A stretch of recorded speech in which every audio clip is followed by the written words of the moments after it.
Bonsoir. La bourse de Casablanca maintient difficilement le cap haussier. Le Masis s'apprécie aujourd'hui de 0,08% à 11 000 points. Le FTSE 15, quant à lui, se bonifie de 0,28% sous la barre des 10 000 points. Strock Industries se distingue aujourd'hui avec cette hausse de 10%, soit la plus forte variation du jour. Enfin, 4% de baisse pour Wafa Assurance, plus forte contre-performance de ce mercredi. Rien ne semble stopper l'ascension des cours du baril. Le pétrole enchaîne les séances positives pour frôler désormais les $68. Malgré une forte production américaine, rien ne semble contrecarrer la politique de baisse du débit des pays de l'OPEP qui arrive à faire augmenter les cours de l'or noir. Décryptage. Le pétrole évolue toujours d'une manière ascendante pour s'approcher désormais de la barre des $70. Lors de la séance d'aujourd'hui, le baril a gravité autour des $67 en prenant quelques cents. Une orientation haussière qui se poursuit au moment où les investisseurs mettent de côté les craintes sur la situation économique mondiale pour se concentrer sur la baisse des réserves américaines. La semaine dernière, en effet, le département américain de l'énergie a fait état d'une baisse inattendue de près de $10 millions en raison de perturbations survenues au niveau du port de Houston au Texas. Et pour cette semaine, les analystes tablent sur une hausse des stocks US de 2,5 millions de barils.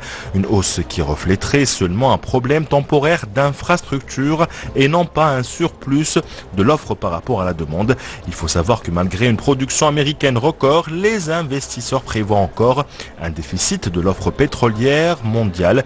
Inflexibles, les pays membres de l'OPEP poursuivent inlassablement leurs efforts pour réduire leur production dans un ultime objectif, celui de ramener le cours du baril à $100 d'ici la fin de l'année. Découvrant les brèves échos du jour et ce feu vert donné par l'exécutif pour 23 milliards de dirhams d'investissement programmés pour cette année 2019. Et ceci en marge de la tenue de la Commission nationale des investissements aujourd'hui à Rabat. Une série de projets socio-économiques qui concernent différents secteurs allant des infrastructures, l'industrie, le commerce ou encore l'agriculture. 28 projets qui permettront la création de quelques 4300 emplois directs.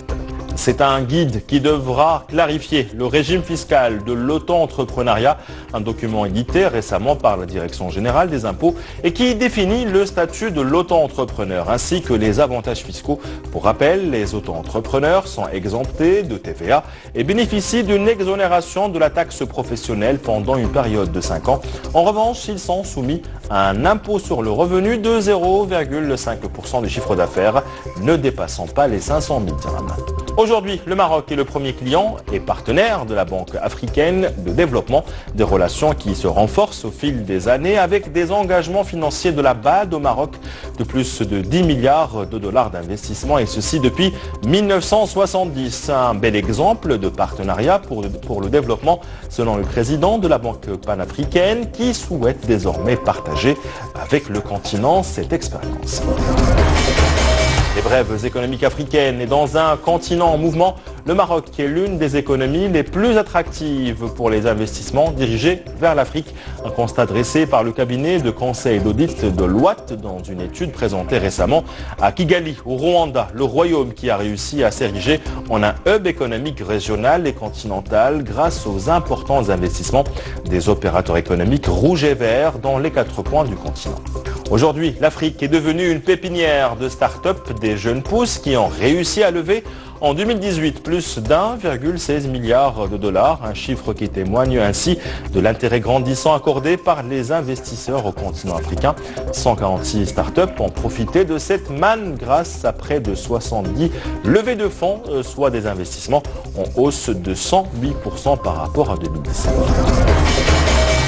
730 millions de dollars, c'est le chiffre de la Minute Afrique de ce mercredi. Et c'est le montant de l'aide au développement apportée par la Banque mondiale au Bénin, un engagement et une ligne de crédit qui servira à financer 12 projets dans les domaines de la transformation, le capital humain ou encore la réduction de la vulnérabilité au climat.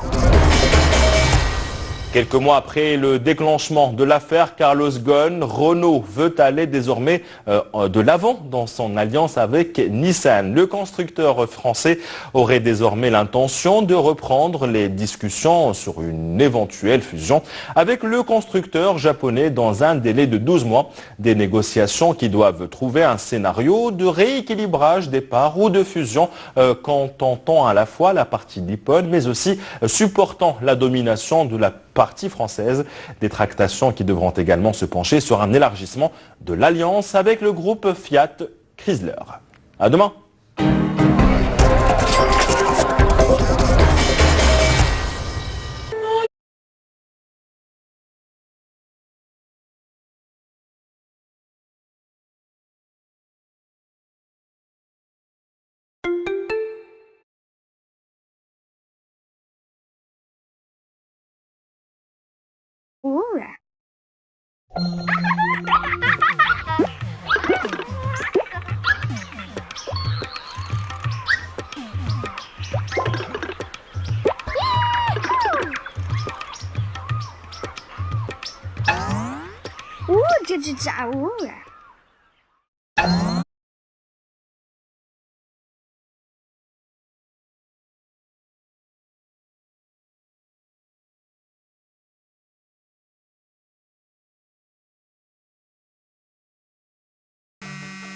Hello, regarde le bon plan que je viens de choper chez Distri Center. 14,99€, le petit pull super mignon. Mais non. Mais si, et il y en a plein d'autres des bons plans comme ça pour l'automne. Mais non. Mais si, va vite chez Distri. Bisous. Distri Center, vive la mode, libre.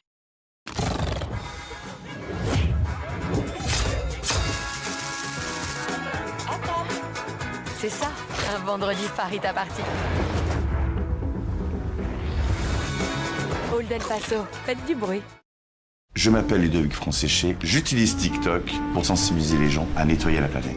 Le rôle de TikTok dans ma vie, c'est très simple. C'est transmettre mon message. TikTok n'a pas de frontières, donc mon message va aller sur toute la planète. C'est fascinant de voir son bébé grandir en un clin d'œil. Pour sa croissance et son système immunitaire, découvrez Gigos OptiPro 2, avec 5 oligosaccharides du lait maternel et des protéines de haute qualité. Pour son système immunitaire et sa croissance, aujourd'hui et demain.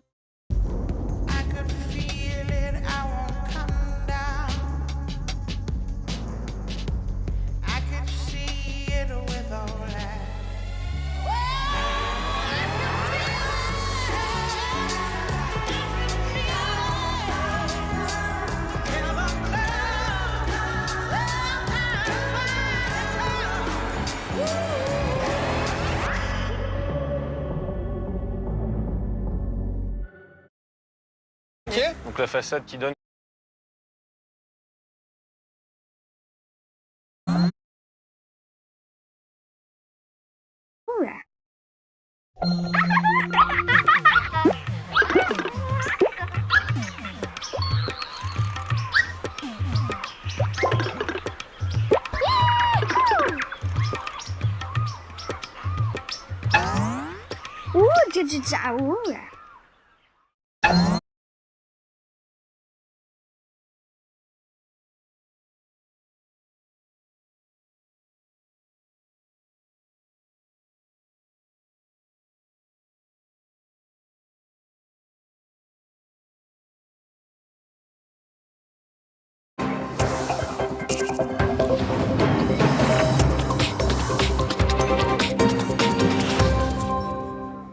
Bienvenue à InfoSoir, voici les titres.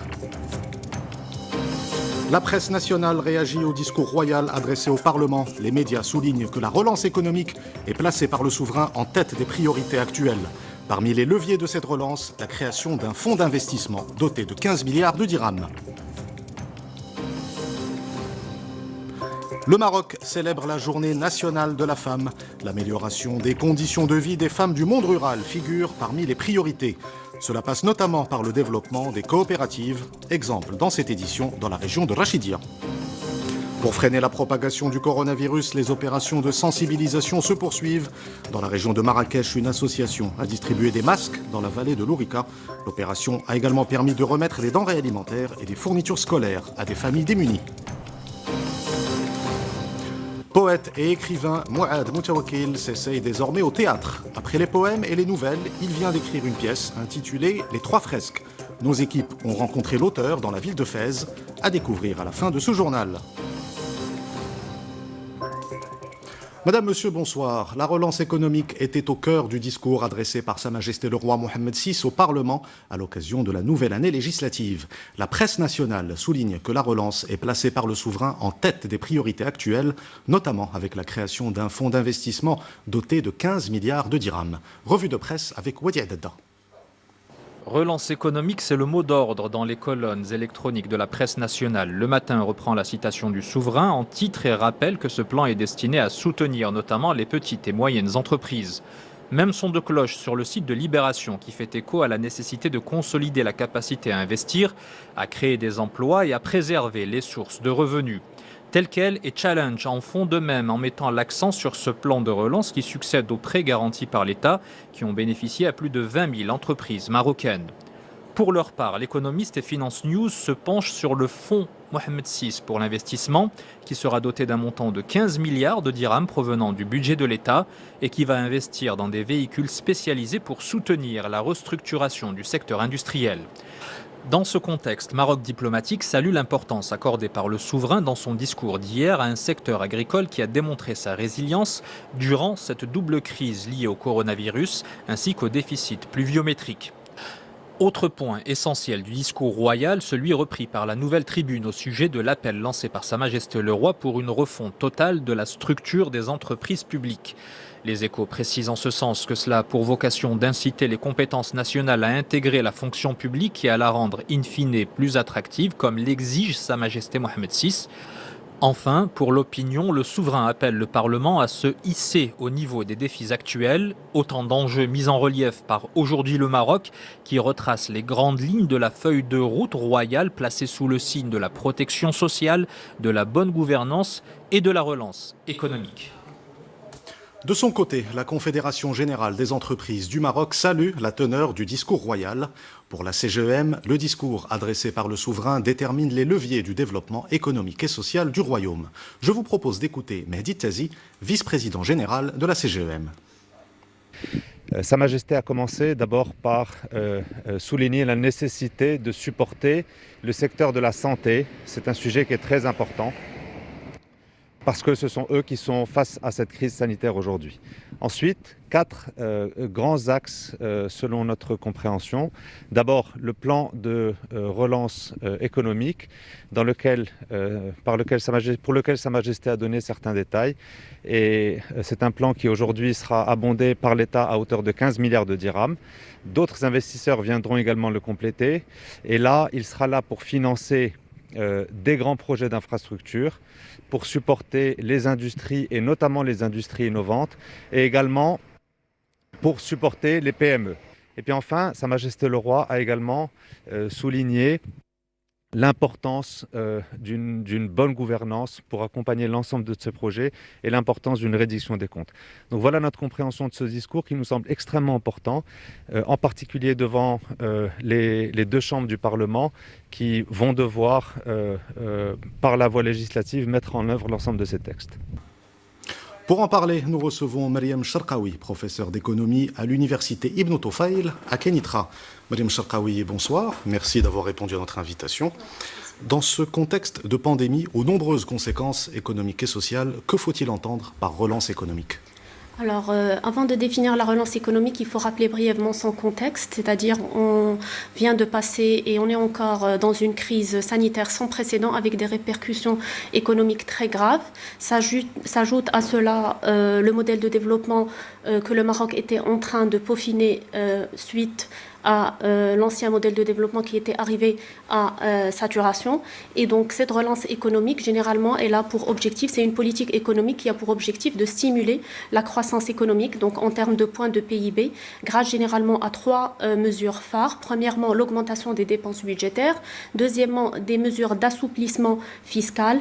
Et en troisième lieu, une politique monétaire qui est favorable. Et on voit déjà que sur ces 3 points, il y a eu beaucoup d'avancées dans les récents mois. Dans le cadre de cette relance, un fonds d'investissement doté de 15 milliards de dirhams sera mis en place. Quel rôle devra jouer ce fonds ? Alors pour le fonds d'investissement, un fonds d'investissement, généralement, il a deux principales fonctions. Tout d'abord, il vise à professionnaliser la gestion des fonds confiés par les différentes parties prenantes. Ici, en l'occurrence, les 15 milliards de dirhams du budget de l'État, en plus de participations qui peuvent émaner soit d'investisseurs privés marocains ou étrangers, que ce soit d'ailleurs des institutionnels financiers ou non financiers. Deuxième point important, c'est la mutualisation et la rationalisation de ces investissements et leur direction vers les secteurs économiques qui sont les plus susceptibles de créer de la valeur ajoutée, c'est-à-dire qui vont être les plus productifs. Et là, on rejoint la notion qui a été citée par Sa Majesté d'efficience dans l'utilisation des ressources publiques, c'est-à-dire à partir d'une même manne, en tirer le maximum de valeur ajoutée et garantir une meilleure création de valeur pour le Maroc. Mariam Cherkaoui, quel lien peut-on établir entre les enjeux économiques et les préoccupations sociales exprimées par le souverain dans son discours, notamment avec l'objectif de généraliser la couverture sociale à tous les citoyens ? Alors, effectivement, on ne peut pas séparer les deux parce que sans une couverture sociale qui soit étendue, on ne peut pas avoir une paix sociale. Et sans ce climat de paix sociale, on ne peut pas construire au-dessus un climat des affaires qui soit sain. Et donc ça paraît une relation déjà très intime. En deuxième lieu, qui dit aide en direction des populations les plus défavorisées, dit aussi leur donner la possibilité d'intégrer les acteurs qui sont les plus productifs et qui contribuent le plus à la création de valeur, qui soient d'ailleurs des ménages ou qu'ils soient des acteurs du secteur informel. Et donc, n'oublions pas, in fine, que aussi ce sont des points en termes de pouvoir d'achat et donc ils peuvent aussi soutenir la demande intérieure et contribuer à cette croissance économique. Mariam Cherkaoui, une dernière question. Le souverain a rappelé l'importance de la bonne gouvernance. Que doit-on attendre aujourd'hui des établissements publics pour réussir cette relance économique ? Alors, le rôle de l'État au Maroc, il est plus que primordial dans le financement des investissements, dans la bonne gouvernance et dans le fait de donner l'exemple aux autres institutions du secteur privé. C'était toujours le cas et ça continuera dans le Maroc. On connaît, c'est sa particularité. Et donc, la bonne gouvernance qui émanera des institutions publiques, c'est plus qu'une nécessité. De un, à titre d'exemple, mais de deux aussi parce que les fonds qui sont gérés par ces établissements sont des deniers publics et on a plus que besoin d'une certaine transparence dans la gestion des deniers publics. Mariam Cherkaoui, merci pour toutes ces explications. Je rappelle que vous êtes professeur d'économie à l'université Ibn Tufayl à Kenitra. En ce 10 octobre, le Maroc célèbre la Journée nationale de la femme. Un forum international sur l'autonomisation économique des femmes au Maroc a été organisé à Rabat. Les participants ont débattu de l'inclusion économique des femmes et des moyens de la renforcer. Et à cette occasion, des conventions ont été signées entre le ministère de la Solidarité, du Développement social, de l'Égalité et de la Famille et des conseils régionaux et provinciaux. Et au sujet de la participation des femmes à l'activité économique, je vous propose d'écouter Leila Rhiwi, représentante de l'ONU Femmes pour le Maghreb. Le taux d'emploi des femmes et de leur inclusion dans le tissu économique marocain aujourd'hui reste très préoccupant. La masse importante de femmes qui continuent encore à travailler dans le secteur informel fait qu'elles sont dans des situations de grande vulnérabilité, dans des emplois précaires. Et l'existence aujourd'hui d'un plan d'action pour l'inclusion économique ou l'autonomisation des femmes marocaines à horizon 2030 permettra certainement d'accélérer les efforts pour que ce taux très faible d'inclusion économique soit rehaussée à l'horizon 2030. L'amélioration des conditions de vie des femmes du monde rural est également l'une des priorités. Cela passe notamment par le développement des coopératives. C'est le cas dans la région de Rachidia, où des coopératives féminines commercialisent des produits dérivés agricoles, créant ainsi des sources de revenus durables pour les femmes des communes rurales. Reportage Abd Samad Taam, le récit est de Rita Saha. Découpe et préparation de plusieurs kilos de dattes fraîchement cueillies, c'est le quotidien de Mama.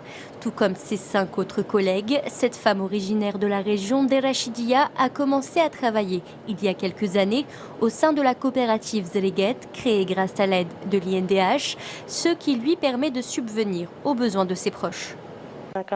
Depuis que je travaille ici, j'ai un salaire fixe. Ça m'a beaucoup aidé. Je peux également aider financièrement mes parents. Malheureusement, les ventes ont diminué avec l'arrivée du coronavirus. Nous ne pouvons compter que sur certains clients réguliers.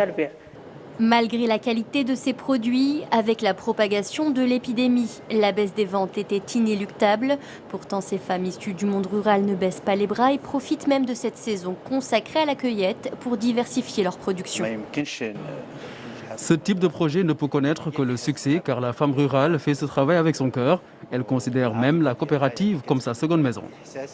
Après l'effort, le réconfort, Mama et ses amis s'accordent une pause et goûtent ensemble aux fruits de leur travail, de la simple date fraîche aux confitures en passant par la pâte ou encore le café, autant de produits bio préparés avec amour dans cette coopérative 100% féminine. Place à présent au bilan quotidien du ministère de la Santé sur la situation du coronavirus. 3443 nouveaux cas de Covid-19 ont été enregistrés au cours des dernières 24 heures. Le ministère annonce également 42 nouveaux décès. 1832 guérisons supplémentaires sont recensées. Et pour freiner la propagation du coronavirus, les opérations de sensibilisation se poursuivent. Dans la région de Marrakech, une association a organisé une campagne dans la vallée de l'Ourika. Des masques ont été distribués. L'opération a également permis de remettre des denrées alimentaires et des fournitures scolaires à des familles démunies. Reportage Adnan Saylani, le récit est de Jazia Al-Hammari. Ces jours de fête pour les familles démunies de la vallée de l'Ourika. Parfois sans ressources, la pandémie de Covid-19 les a davantage mises en difficulté. Alors l'association Cœur et Acte a décidé de leur offrir des denrées alimentaires, des vêtements chauds, des fournitures scolaires ainsi que des masques de protection. C'est une grande opération pour donner et offrir 1000 colis alimentaires à des familles en difficulté dans Marrakech. Donc on a lancé cette grosse opération il y a quelques semaines. Aujourd'hui, 3e édition de cette opération. On a fait cette opération Ne baissons pas les masques pendant le corona pour aider toutes ces familles qui sont dans le besoin, qui sont en demande, qui n'ont plus de ressources, qui n'ont plus de quoi manger. Plus de 40 bénévoles ont été mobilisés pour cette opération, une action qui a permis en quelques semaines de récolter 200 000 dirhams en faveur de ces familles fragilisées par le contexte économique et sanitaire actuel. J'ai pu bénéficier de cette aide qui tombe à point nommé.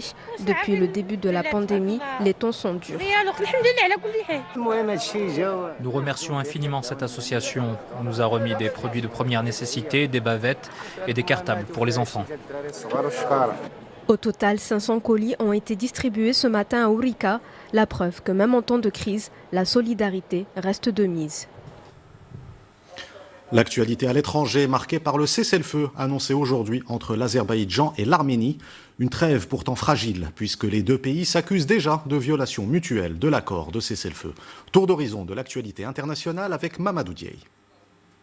Ces négociations ont duré jusque tard dans la nuit de vendredi à samedi entre l'Azerbaïdjan et l'Arménie. Résultat, un cessez-le-feu humanitaire après 2 semaines d'intenses combats dans le Haut-Karabakh. Une trêve obtenue sous l'égide de la Russie, mais sur le terrain, il n'aura été que de courte durée, puisque des affrontements armés ont eu lieu dans la journée. Ces scènes de chaos à Beyrouth réveillent des souvenirs encore bien restants chez la population de la capitale libanaise. Une explosion et un incendie ont touché un entrepôt de carburant dans ce quartier populaire de Beyrouth, faisant au moins 4 victimes. Les causes de l'incendie restent pour l'heure un mystère, mais le propriétaire du lieu a été arrêté. Selon les premiers éléments de l'enquête, il s'agirait d'un entrepôt clandestin. Alors que les séquelles de l'ouragan Laura restent encore vives en Louisiane, Delta frappe le Lake Charles à 2 mois d'intervalle. Accompagné de vents violents soufflant jusqu'à 160 km/h, l'ouragan a sévèrement touché les côtes de la Louisiane avant d'être rétrogradé en tempête tropicale ce samedi. Plus de 250 000 personnes auraient été ainsi privées d'électricité. Les autorités locales avaient annoncé la mobilisation de quelques 2400 éléments de la garde nationale pour secourir les populations. Le monde célèbre la journée de la santé mentale. Selon l'Organisation mondiale de la santé, près d'1 milliard de personnes souffrent d'un trouble mental. Au Maroc, les spécialistes appellent à accorder toute l'attention nécessaire à la santé mentale et à sensibiliser le grand public pour mieux accompagner les personnes souffrant de troubles. Reportage à Casablanca de Abdel Fattah Moumen, le récit est de Rita Saha. Peinture, dessin, création de bijoux, autant d'activités proposées dans cette clinique casablancaise spécialisée dans les soins psychiatriques. Ici, l'art-thérapie est mise à l'honneur car selon de nombreux spécialistes, elle contribuerait à l'amélioration de la santé mentale chez les personnes anxieuses, dépressives ou atteintes d'autres maladies. Il ne faut vraiment pas écouter ce que disent les autres. Moi, c'est mon mari qui m'a amenée ici. Et bien sûr, j'étais d'accord. Car ma santé mentale a pris un vrai coup durant cette période. Et je voyais mes proches en souffrir. De l'exercice physique pour améliorer. Le psychique, c'est également ce que préconisent les professionnels de la santé. Une pratique qui s'est accentuée ces derniers mois avec la propagation du virus SARS-CoV-2. Une épidémie dont l'impact psychologique négatif s'est fait ressentir dans le monde entier. Ce que je voudrais faire passer comme message, c'est que cette épidémie a eu un impact moral et mental sur beaucoup de personnes au Maroc et dans le reste du monde. Et c'est tout à fait normal. Nous avons tous été angoissés, surtout au début de l'épidémie, lorsqu'on n'avait pas d'informations sur le virus. Mais maintenant, on commence à mieux maîtriser la situation.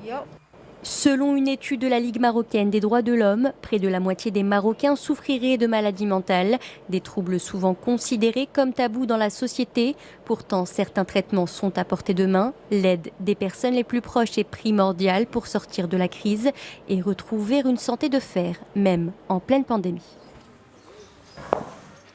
Arrêtons-nous à présent sur cette polémique entre des syndicats et la Caisse nationale de sécurité sociale. L'Union marocaine du travail et la Confédération démocratique du travail se sont retirés cette semaine d'une réunion du conseil d'administration de la CNSS, un retrait lié au dossier des pensions de retraite et de l'assurance maladie obligatoire. Les explications dans ce reportage de Hicham Bahlawan, le récit de Rizlan Taibi. C'est pour fustiger le blocage des décisions prises lors des conseils tenus en juin et en décembre 2019 que les deux syndicats ont claqué la porte du conseil d'administration. Lors de ces deux réunions, il avait été convenu de revaloriser les pensions de retraite de 5%, de réviser la tarification nationale de référence et d'augmenter le taux de remboursement des dossiers AMO de 10%. Le gouvernement rechigne à appliquer les décisions prises antérieurement et tente de revenir sur les acquis de la classe ouvrière, notamment le statut des polycliniques de la CNSS.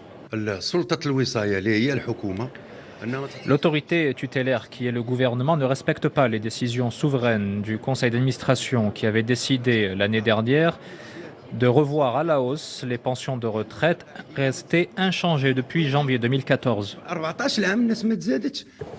La CDT et l'UMT dénoncent également ce qu'ils appellent une ingérence et une tutelle excessive du gouvernement dans les affaires du conseil d'administration de la CNSS. Ces décisions sont tributaires de lois, cela est du ressort du gouvernement qui s'attelle à l'étude de l'application de ces décisions le plus tôt possible. En ce qui concerne les polycliniques de la CNSS, aucune décision n'a été prise pour les privatiser. Le gouvernement avait annoncé sa volonté d'aller jusqu'au bout dans la révision du statut des polycliniques de la CNSS. L'UMT a rétorqué en réitérant son opposition à toute tentative de cession de ces établissements. La ville de Tanger dispose désormais d'un nouveau marché de gros, de fruits et de légumes. Cette structure a ouvert ses portes aujourd'hui. Le marché s'étend sur une superficie de 11 hectares. Il contribuera à approvisionner le marché local de fruits et légumes et à garantir la qualité des produits grâce notamment à un système de contrôle et de traçabilité informatisé conforme aux standards internationaux. Nous ouvrons la page culturelle de cette édition avec un poète et écrivain, Mouad Moutaoukil. Après les poèmes et les nouvelles, il s'essaye désormais au théâtre. Il vient d'écrire une pièce intitulée « Les Trois Fresques ». Nos équipes ont rencontré l'auteur dans la ville de Fès. C'est un reportage de Sarah Jabri et Aladdin Hamini. Partout où il va, les livres attirent son attention. Du haut de ses 23 ans, Mouad Moutaoukil, étudiant en médecine, est animé aussi bien par les sciences que la littérature. Très jeune, il s'essaie à l'écriture et forge vite sa plume, ce qui lui a valu plusieurs consécrations au niveau national. Actuellement, en parallèle avec mes études de médecine et de mathématiques, j'essaie d'allier toujours art et sciences et je m'intéresse toujours à l'écriture. En écrivant des nouvelles notamment, de la poésie et récemment une pièce de théâtre que je viens de publier. Une pièce de théâtre intitulée Les Trois Fresques où le jeune écrivain raconte l'histoire d'un homme séropositif qui sera visité par les amours de sa vie, des femmes qui lui expliqueront les causes de leur rupture et qui au fil des pages seront dévoilées comme étant des villes marocaines. Pourquoi cette métaphore de femme et ville ? qui n'est pas nouvelle en littérature. C'est pour montrer que les libertés individuelles concernent plus les collectivités avant de concerner les personnes. Mais avant tout, une collectivité est constituée de personnes. Donc le problème réside en le peuple, en la conscience individuelle, avant même que ce soit une conscience collective. Mouad Moutaoukil a les pieds sur terre, mais la tête dans les étoiles. Rêveur à ses heures perdues, il crée des ponts entre ses deux passions, la littérature et la science. Deux mondes différents, mais à ses yeux, tellement complémentaires. Il est âgé d'à peine 6 ans et c'est déjà un virtuose. Il est l'un des plus jeunes pianistes au monde. Le Français Guillaume Belloniel est considéré comme un véritable prodige du piano. Il a remporté de nombreux prix. Il a même été invité récemment en Autriche pour jouer dans la mythique ville de Salzbourg, où est né le compositeur Wolfgang Amadeus Mozart.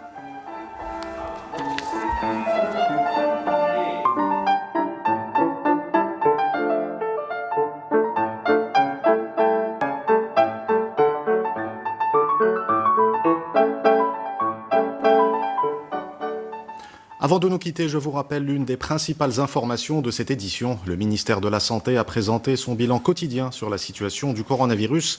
3 443 nouveaux cas de Covid-19 ont été enregistrés au cours des dernières 24 heures. Le ministère annonce également 42 nouveaux décès. 1832 guérisons supplémentaires sont recensées. C'est la fin de cette édition. Vous retrouvez tout à l'heure Hossein Ouzig pour Al Massaïa. Quant à moi, je vous dis à demain. Excellente soirée sur 2M.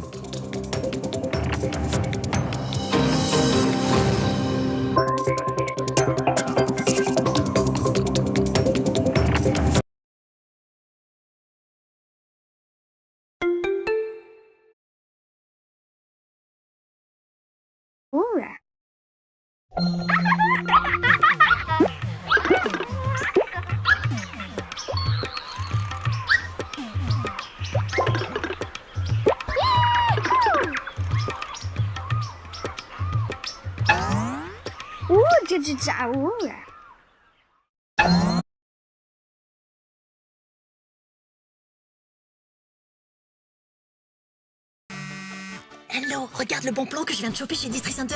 14,99 €, le petit pull super mignon. Mais non. Mais si, et il y en a plein d'autres des bons plans comme ça pour l'automne. Mais non. Mais si, va vite chez Distri. Bisous.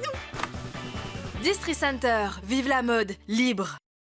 Du top départ jusqu'à la ligne d'arrivée, chaque petit champion mérite notre meilleure couche-culotte anti-fuite. Notre poche Stop & Protect offre une protection à toute épreuve et une victoire assurée contre les fuites. Pampers Spence. Nourrir son bébé raconte une histoire. Il y a celle qui crée des doutes et d'autres des liens pour toujours. Celle qui renforce son système immunitaire et celle des biberons de nuit en tête-à-tête. Nourrir son bébé raconte une histoire. La vôtre. Laboratoire Gallia s'inspire du miracle du lait maternel depuis 50 ans pour vous offrir une gamme complète de solutions afin de nourrir votre bébé selon son histoire et la vôtre. Laboratoire Gallia, votre histoire, notre expertise. C'est fascinant de voir son bébé grandir si vite, en un clin d'œil. Pour sa croissance et le bon fonctionnement de son système immunitaire, découvrez Gigose OptiPro 2. Avec 5 oligosaccharides du lait maternel et des protéines de haute qualité. Pour son système immunitaire et sa croissance, aujourd'hui et demain.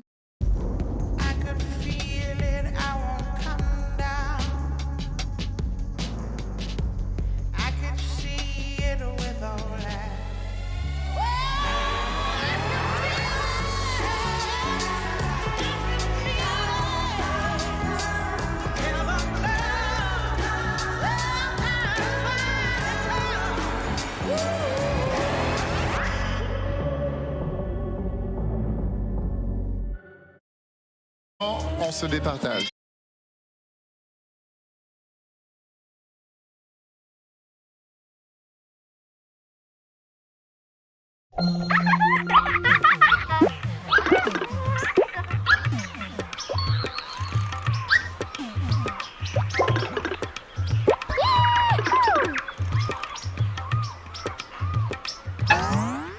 Ouh,